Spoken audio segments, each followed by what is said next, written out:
SuperTalk Mississippi media production. Roll pre-record on my count. 7, 6, 5, 4, 3, 2. Roll A, fade up on A.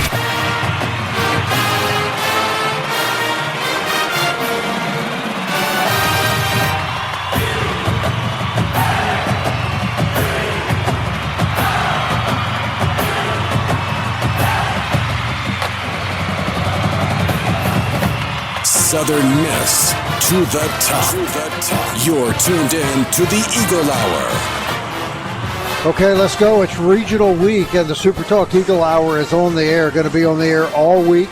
Start off today at our favorite spot in Midtown, Fuzzy's Tacos. I want to thank Justin Harris very much for inviting us down here today.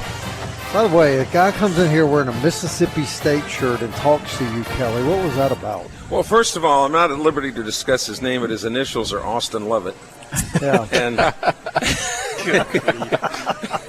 And he just said it's been a while since he's done laundry, and that's all he had left. So I said, "Ain't you got a Halloween costume you can wear?" I thought he was wearing a Halloween costume. Well, kind of. Up here in a Mississippi State outfit. Yeah, but the Mississippi State got into a regional, and they'll play us, in baseball, so we can't talk too bad about them. Yes, we can. Okay. Yes, we can. This week. We're praying, of course, for the super regional between Troy and Southern Miss, aren't we, Dima? It could happen, couldn't it, Dima? It could happen. I'm not praying for it, though. I'll tell you that right now.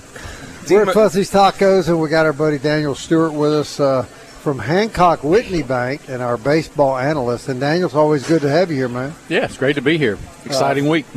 All right, so I hadn't had a chance to talk to you since the tournament, but never before, and I've followed Southern Miss a long time, as you know.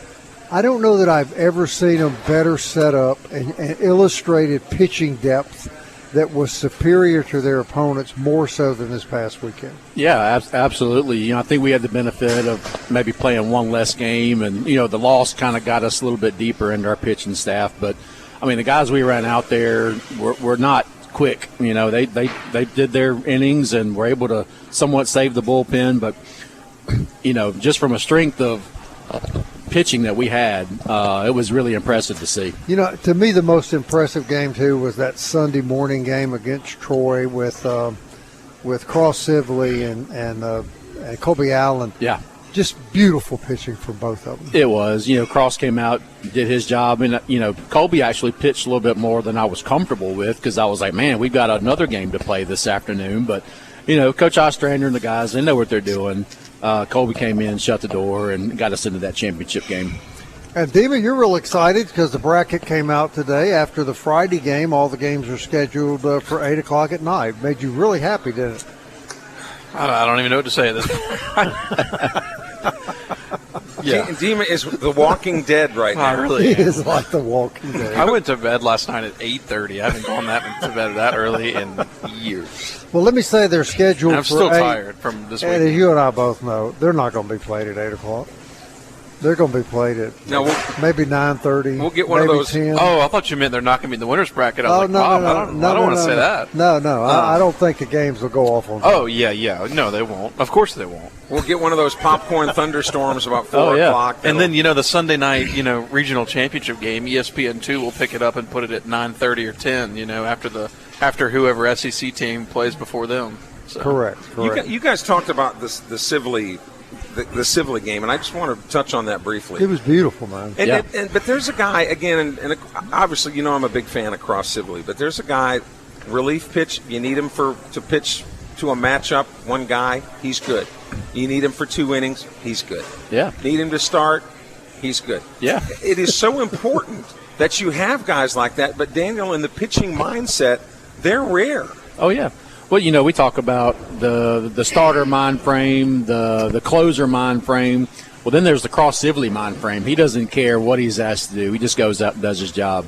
So having that guy, like you said, I've seen him throw to a batter, and I've seen him throw 5 or 6 innings when needed.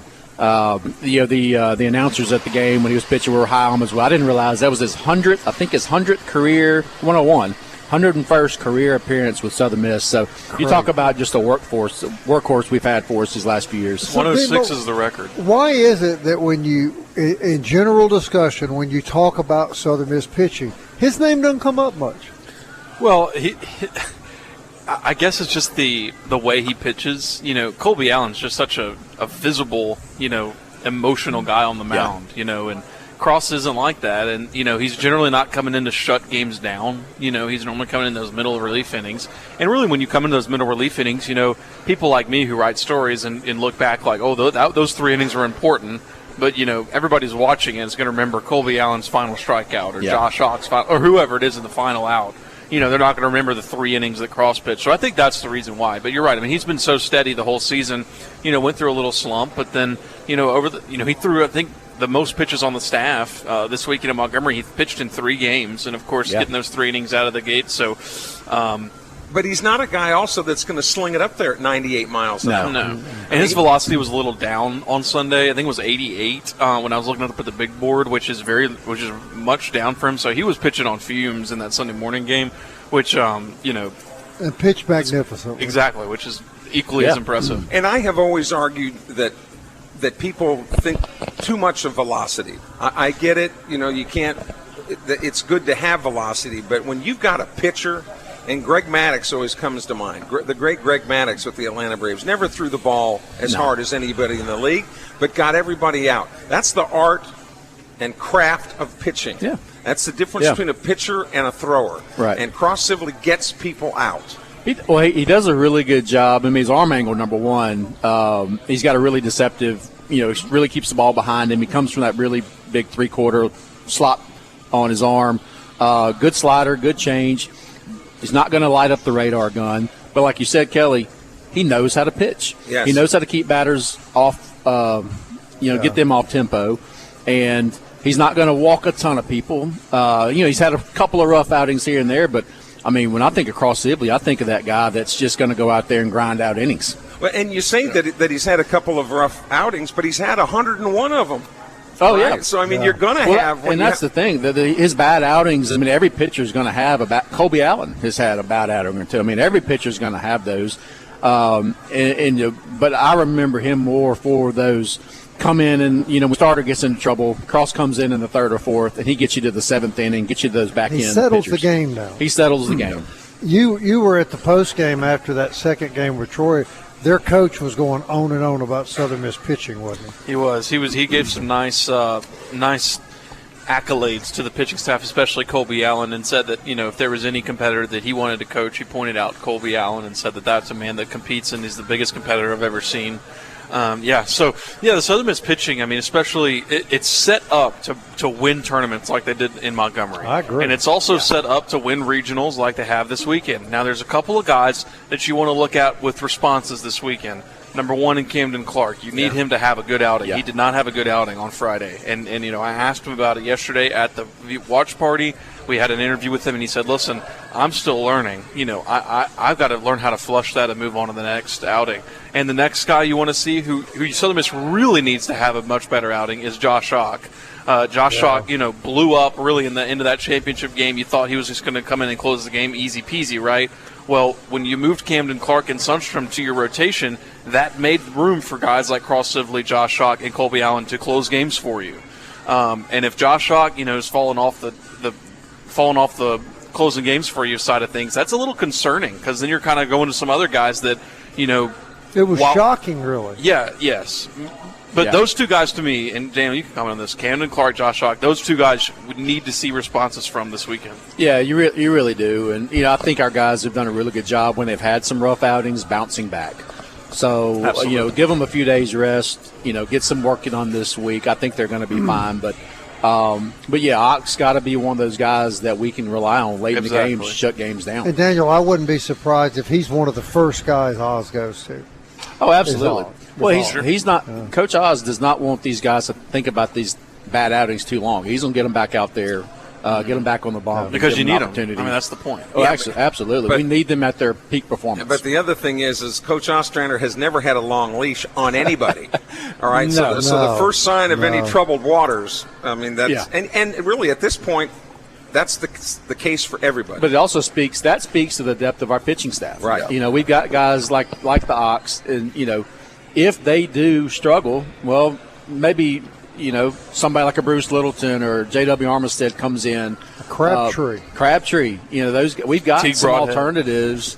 I didn't realize Drake Meeks was throwing 97, 98 miles an hour either. I was impressed. So we've got some arms that can come in if our premier guys do fumble or struggle a little bit.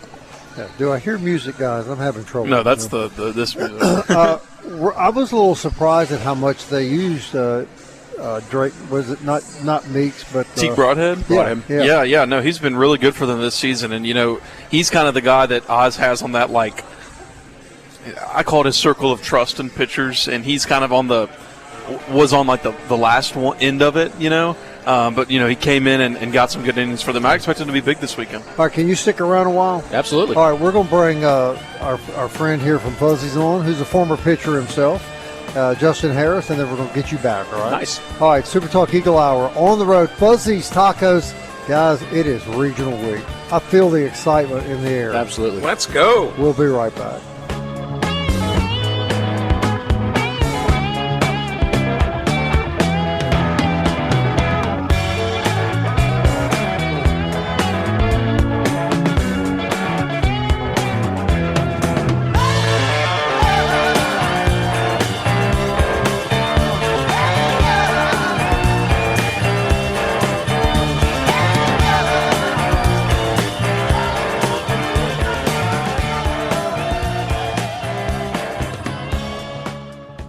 Big news from Robinson Electric Supply in Laurel. We've moved. You'll now find us directly behind our old building, right by Sawmill Animal Hospital. We're still your trusted electrical distributor, carrying everything from conduit to tape. And don't forget our full line of Milwaukee tools. Whether you're a contractor or a DIY pro, stop by the new Robinson Electric Supply at 1222 West 6th Street and see what's lighting up Laurel. Robinson Electric Supply. New location, same trusted service.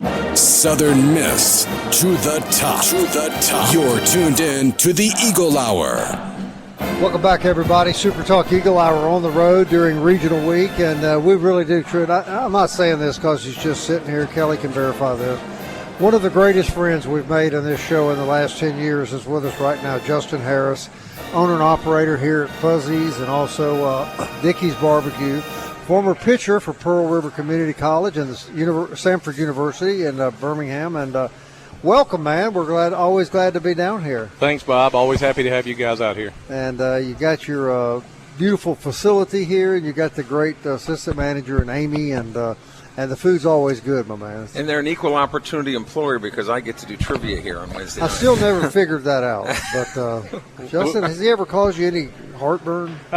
We've had to cut him off a few times, had to mute his mic. But other than that, not many issues. Sounds like the Eagle Hour. Yeah. I'm consistent, if nothing else, right? Can we let the record reflect also that he had a salad today? He's eating healthy, he told us. He said, I got to lose some weight, and he has like a 32-ounce Coke next to his salad. So. Right. And then he'll get 3 watermelon margaritas after the show. At 2:01. Yeah. Now, Bob, you're not supposed to talk about my drinking habits. That's after the show. And in the old days, 2:01. I would have them before the show. I know. At least I'm having them after the show. Yeah, we had to stop that. Responsibility. I actually tried to have one during a show here one time, Well, but you we know. had to stop that. Yeah. Just it's going to be a big weekend for Fuzzies in Midtown, isn't it? Absolutely, man. We're looking forward to another regional here. Our fans come out and support us here when we got a regional. I mean, all year, but obviously it's a different level of excitement, energy, and buzz around here when we get to host a regional. I was in here last year after the Alabama game, that Saturday afternoon regional game. Man, the spirit in this place was just through the roof. It was so much fun being down here after that kind of heavyweight fight that the Golden Eagles had won.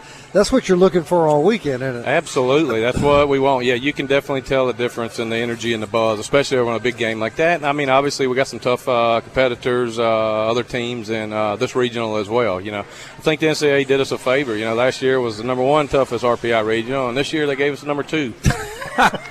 And 3 years ago, they sent us to Tennessee. Yeah. They're always got our back, huh? Yeah, they always taking care of us, that's for sure.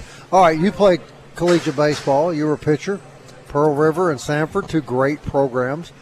When you look at this pitching staff, we were talking in the first segment, we believe this is the deepest, most talented pitching staff perhaps we've seen at Southern Miss. What would you think?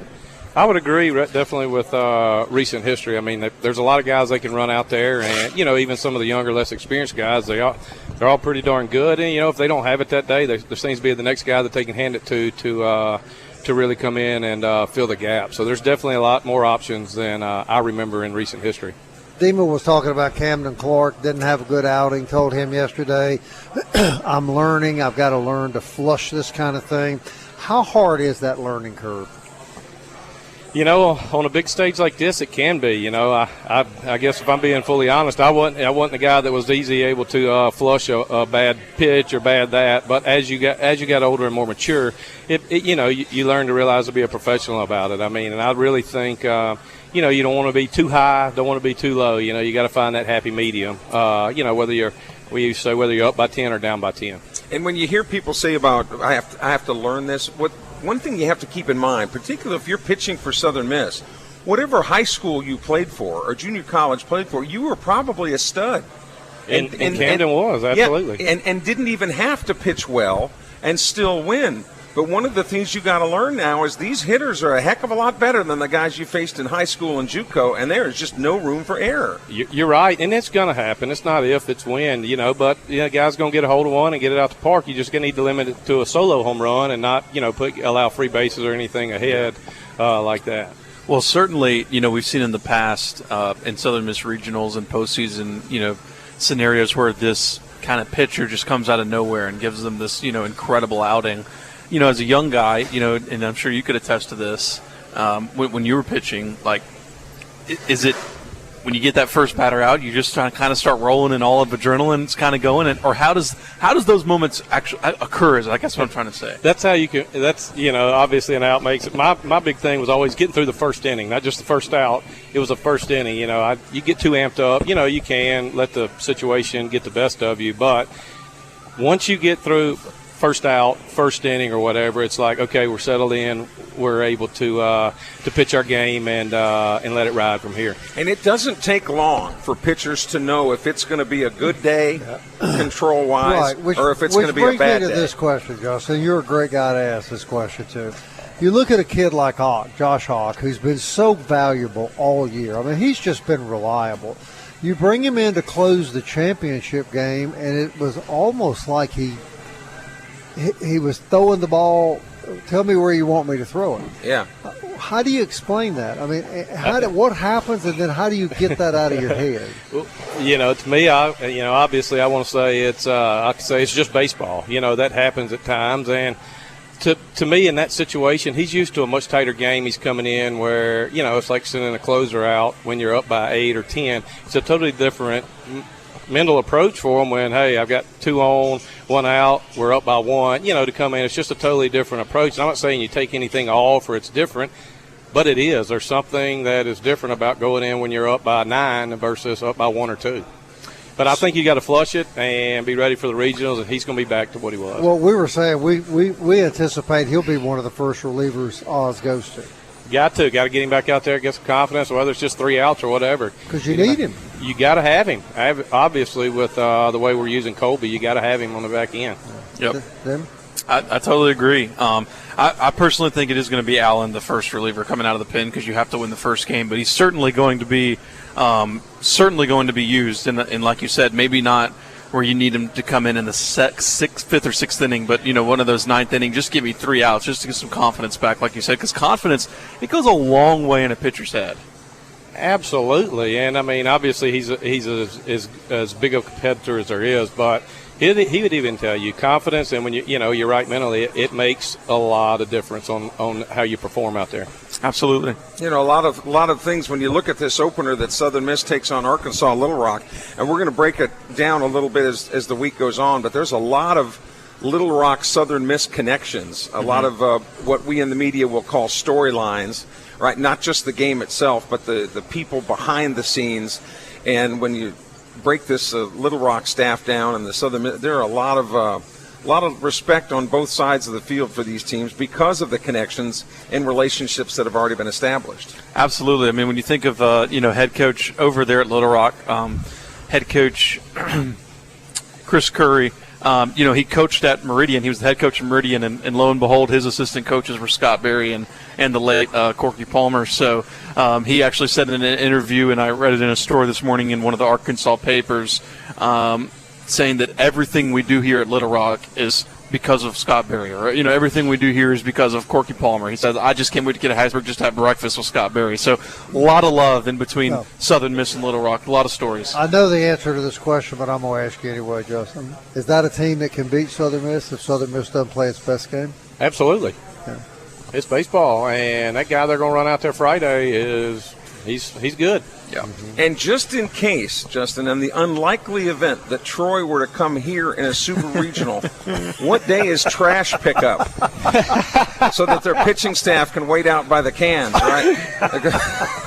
I'll be honest, that'd be a dream scenario for us here in the Midtown area. We're going to get clipped. You couldn't draw it up any better. I wasn't the one that started it. No, that is a fantasy, man. I would give anything to see Troy come here for a super regional. I think you and maybe 3 other people. I don't know if I would want to see it. Did you hear the comment the guy made in the game Sunday, the announcer? I did, the trash pitcher. What did you make of that when you heard that? You got to make sure that mic ain't hot first. I mean, in all honesty, if we're being honest, there's been some worse things. Yeah, there's been worse things said with a mic People off. need to remember this guy's born and raised in Louisiana. He's an LSU pitcher. He's going to speak his mind. Absolutely. He just didn't know the microphone. Yeah, but normally if you're a former LSU pitcher, nobody understands what you're saying. Yeah, he had very good English to be an LSU graduate. You're correct about that. You're correct. So to the Troy fans that might be listening, and if we are being clipped, I didn't start this. I'm just no. It was hilarious. And again, both teams have a lot of work to do. It was hilarious. All right, Justin, what you want people to know about Fuzzies this weekend? What a great weekend to come here, man. Man, we're going to be here all weekend. Obviously, the same thing, same promotions. Our staff's going to be ready to take care and handle all the extra foot traffic we're going to have. We're just looking forward to making it, the go-to place before and after the game. And there's other great restaurants around in Midtown as well. I mean, we want to support everybody, but we're looking forward to a really good time here as well. And Bob and Dima have learned that it's very important that in rain delays, lightning delays, you have somewhere to go. Yes. I'm coming to Fuzzy. Yeah, that's what I'm saying. I found myself sitting in a hotel room the other day on a Friday afternoon watching Earth versus Flying Saucers. And I'm thinking, I drove 4 hours for this. I just said rain delays and lightning delays, and Dima just hung his head like. We could be in for a few. So. Yeah, that's right. I remember a couple of years ago when we had a super here. We were here doing the show. We had Steve Davenport here that day, and a tremendous storm came through here. Do you remember? It was, yes. It was a serious storm that came through. My man, we always appreciate you very much. Appreciate it, guys. I meant what I said. You've been one of the, if not the best friend of this show, and for 10 years, and we appreciate you. Thanks, guys. He's going to join us Thursday, do some more baseball analysis, and we're going to let Aimee come on. Can we talk to Aimee? Absolutely. She'll be ready. All right, we'll bring Daniel Stewart back. We're at Fuzzy's Tacos in Midtown. Stay with us, everybody.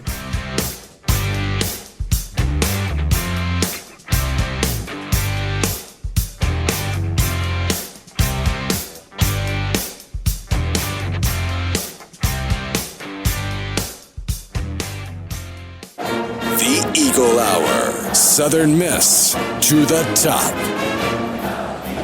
Hey, welcome back. SuperTalk Eagle Hour is on the road. We're at Fuzzy's Tacos here in Midtown. Really, truly our favorite hangout, isn't it, Kelly? And it has been for a long time. And if you look at the weather forecast, let's be honest, we don't make the weather, right?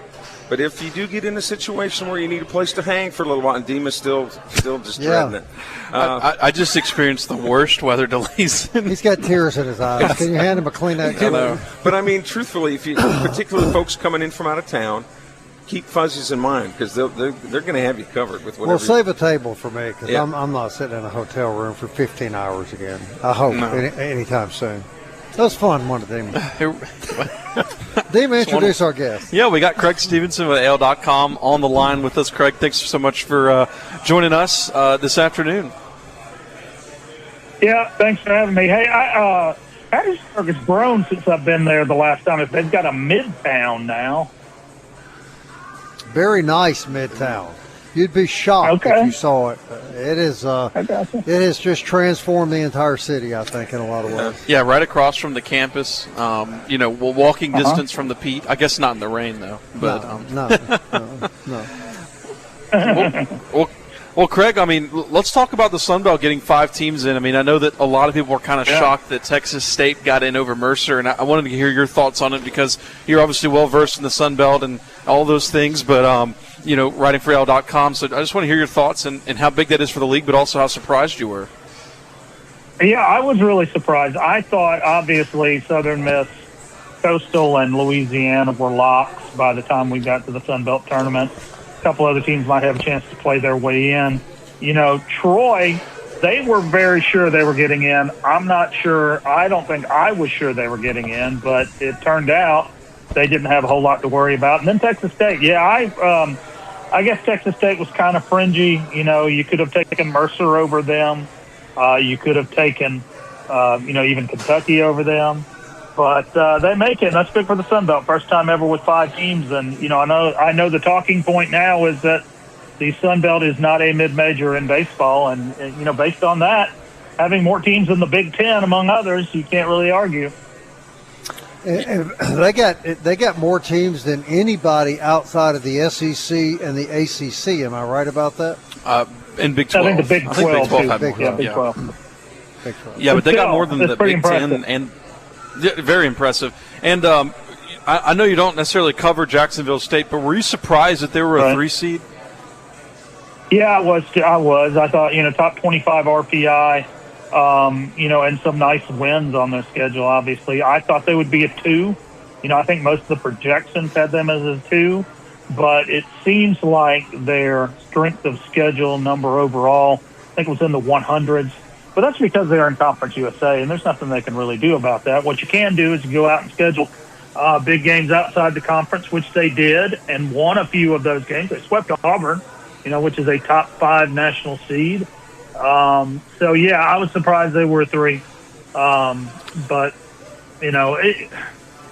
the difference between 2 and a 3 is kind of negligible, but at the same time, you've got to play a better number 2, obviously, in that first round. But, Daniel, in terms of it's not the difference between being a 3 and a 4, obviously. I think you kind of took my question for you, Daniel. Yeah. From a player standpoint, is there any difference being the 2 or 3 seed? No, there's really not. But I look at these teams, and you can't tell me that if you're a player for Virginia, you're thinking you're coming into Southern Miss, and you're thinking you're the 1 seed. You can't tell me that they're not thinking this because of the history that they've got. They've got a good team. Now, they lost their coach to Mississippi State this year, but I think they're probably happy they're coming here. Jacksonville State, though, does have a good program, so I'm really glad they're playing each other first to kind of get the lay of the land, so to speak, on how good these teams are going to play. Absolutely, I agree with that. And I think the only difference between a 2 and a 3 is if you're a 2, playing that 3 seed, you're going to play probably a less quote unquote good ace.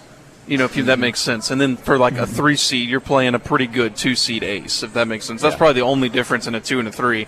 But Craig, I wanted to ask you about Troy getting into the field, but specifically their matchup in the Gainesville Regional. Troy's a team who can, as we saw it in the Sun Belt tournament, is really scrappy. They have some good arms. I mean, they seem to me a dark horse that could get out of that thing. Yeah, they can really hit, as you know. Jimmy Janicki, Aaron Pisecki in particular, and even Blake Cavell, who had kind of a down year for him, but came on toward the end of the year and had a great Sun Belt tournament. Yeah, they can put runs on the board. It's just a matter of what is their bullpen going to do. And we saw all the ninth inning horror shows we saw all weekend in the Sun Belt and, in the Sun Belt tournament. But the fact of the matter is they won 2 of those games, with those horrific ninth innings. And I think they found something in Zach Crutchfeld, who was the Auburn transfer and really, really looked like a dominant pitcher, both in relief against South Alabama and in his start against Southern Miss. I mean, I assume he's their number 1 now, and I would guess he's going to start on Friday against Miami, although I don't know that for sure. But man, he was humming at mid-90s, for several innings in that game against Southern Miss. So it was good. Yeah, their record rest. Their record looks. What's that? I said, and on short rest, he was still pumping 95, 96. Yeah, no question. And, they like you said, their overall record looks ugly, but they have beaten some good teams this year, as we know. Beat Southern Miss, beat Alabama, beat, Maryland, which is a traditionally strong program, beat Georgia. I give them a chance. It's always tough to win a regional SEC spot, but we did see South Alabama go down there in 2021 and actually ended up beating, I think they beat Florida twice and beat Miami, then lost to South Florida of all teams in the final. So it can be done. Creg, let me tell you, Florida's got two great pitchers. Here on the Eagle Hour, we are quietly praying for a Troy Southern Miss Super Regional here in Hattiesburg. On a scale of 1 to 10, how exciting do you think that could turn out to be? That would be cool. I mean, we saw them play two really competitive games and one less competitive game, but still, Troy had its chances. So, that would be a lot of fun to see. Obviously it would guarantee the Sun Belt team in Omaha, which we want to see happen. And they love us, Creg, over at Troy. They'd love to come to Pete Taylor Park and hang out with their Southern Miss friends. Yeah, they take on the personality of their coach. I'll say this, and Skylar Meade is a very, very confident person. But you know what? He was proven right based on all the talk about them making a regional. He ended up being right about it. Yeah, I think they like us like cold toilet seats. But before you go, Creg, if you're the selection committee having the father-son talk with Mercer, and this final question I'm going to ask about that, when Mercer, and really you have to hand it to them, they did everything that they thought they were supposed to do and still didn't get in. In that father-to-son talk, how do you explain that to them where Texas State gets in and they don't, when they did everything they were supposed to do? It's a great question, and I really can't explain it. I guess you just got to come back and try again next time, and it's kind of what Troy did. They were really, really disappointed last year. Thought they should have been in. I think had an RPI in the 40s, and I guess you just got to schedule the heck out of it. That's all I can say is, go out and maybe even overschedule like Troy did. I thought, Troy at one point was 22-25, 12-11 in the Sun Belt, had just gotten swept at home by App State and looked like they were going nowhere, and then all of a sudden they turned it on toward the end of the year. And I know a lot of people think that I'm trashing Texas State, or I should be defending Texas State. But the fact of the matter is, they're going to the Pac-12 next year anyway. So as far as I'm concerned, they're 1 foot in the door. Right? Well, imagine being a kid, or a supporter, or a coach at Mercer.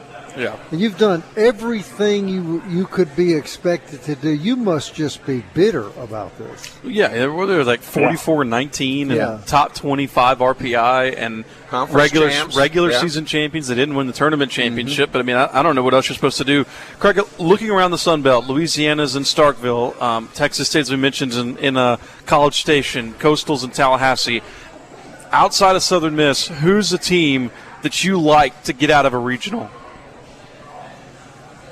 I guess you have to say Coastal because they're the most talented, but they don't always seem to be the sum of their parts, So maybe it's Louisiana. I don't know, although obviously that's an incredibly tough place to play as well. So, golly, it's a hard one. Out of the Sun Belt teams? Besides Southern Miss?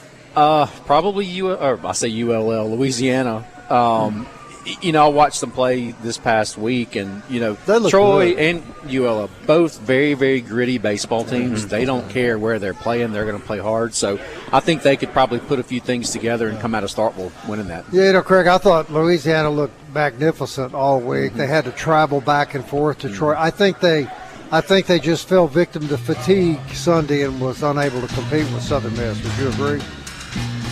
Yeah, I think you're probably right. They were just worn out. And, they've obviously got a great program there, too. But, again, Coastal, like I said, Coastal's got the most talent, but they don't always play like it. So, I'd go to Louisiana, I guess, you make the pick. Greg, we sure appreciate your input, my man. Thank you. We look forward to a great weekend of college baseball. All right. Y'all take care. We'll be back. Wrap things up here from Fuzzy's Tacos. We're going to bring the real brain thrust behind Fuzzy's on the show next. Stay with us.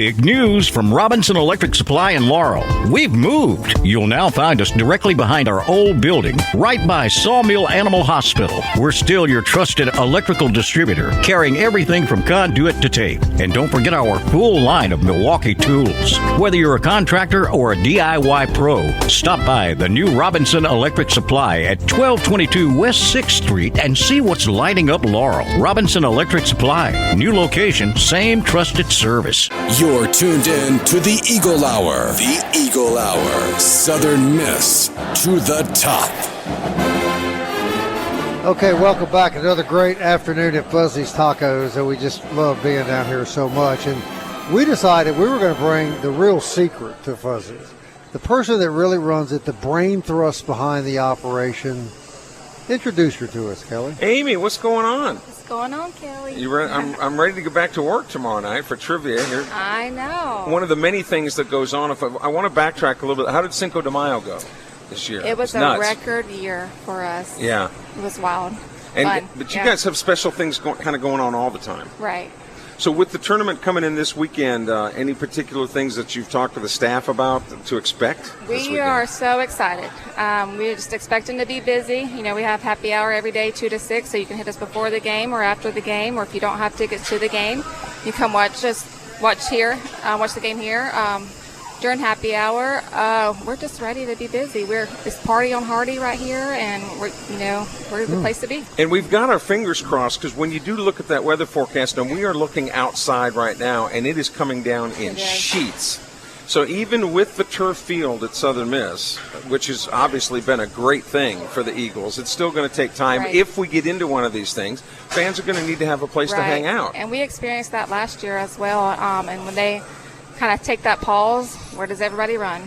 Right here to Fuzzy's. It's a great place to We're come. ready for that, yeah. I told Justin earlier, we came over here last year after the heavyweight Saturday afternoon fight with Alabama in the regionals, and the atmosphere in here was just incredible. It was so much fun to be here after that game, and it'll be that way all weekend, won't it? Oh, yeah. And then we're actually, excited to work these long days, 'cause it's just fun. It's not even work at this point. It's just fun to be here and fun to be a part of this. No question. When you hear all the time about prices going up and up and up, I look at this menu, and I don't think prices have changed hardly at all. I mean, I don't know. A little bit here and there over the year, but, we try to keep it as low as we can so we can stay competitive and, stay the place to be. And it's great. It's great to see young families come in here. Right.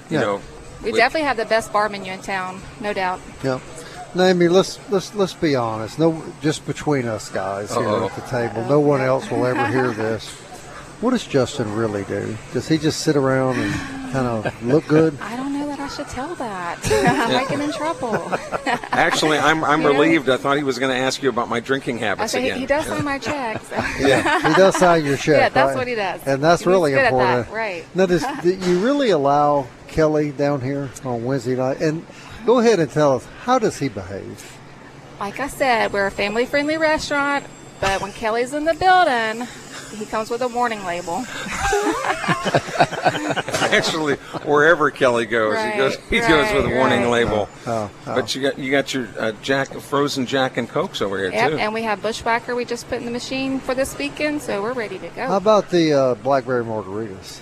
That's really good. If you like a sweet and flavored margarita, that's one of the best. That's your favorite. Yeah. You ever had one of those? I like the watermelon myself. You ever had these margaritas in here? No, not here. Come here and get you a blackberry margarita, and then get another one. Well, I'm a glutton for chips and salsa, and Fuzzy's has the best chips and salsa you can eat. Right. There's no town. doubt about that, Daniel. Best salsa whatever in town. this stuff is y'all put on. Oh, gosh, yeah. Oh, my God. I could eat it straight. What is that? That's our fuzzy dust. Fuzzy dust. That's our secret recipe. Now, the dust you and I had in college. No, Bob. let's not talk about it. Okay, all right. It was not the. Well, never mind. They're both good. They're both good, but only one is legal. Y'all, that's a really serious thing you just said. Absolutely. They put the so Fuzzy's dust on the nacho, and it's just so delicious. Oh, yeah. You can just eat a bag of that. Well, I've got a coaster at my house that says something to the effect of, when do I stop eating chips and salsa? Do I just die? And that's kind of how I feel when I'm eating these chips and salsa. It's just like, when do I stop eating them? They're so good. That's like one of your specialties, too, isn't it?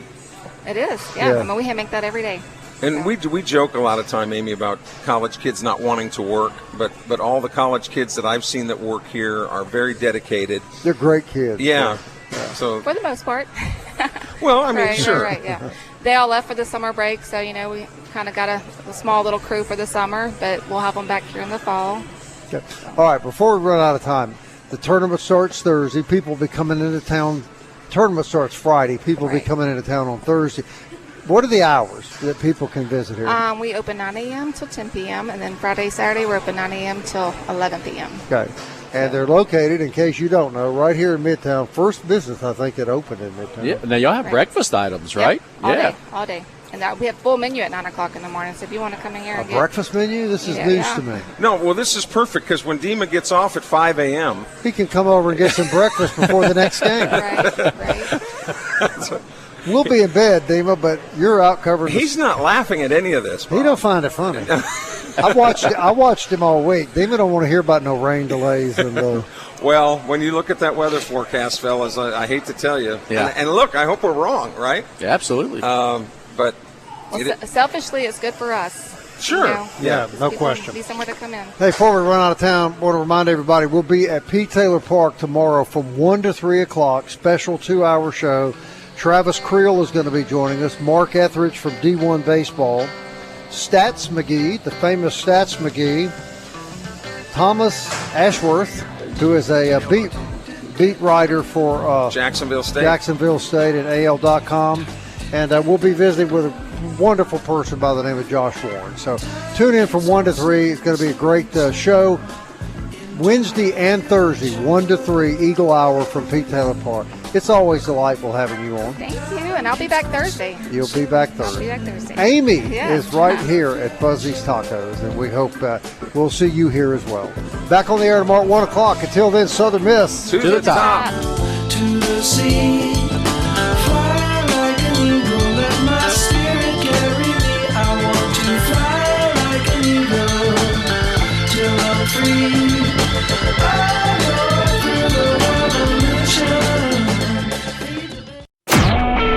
A SuperTalk Mississippi media production.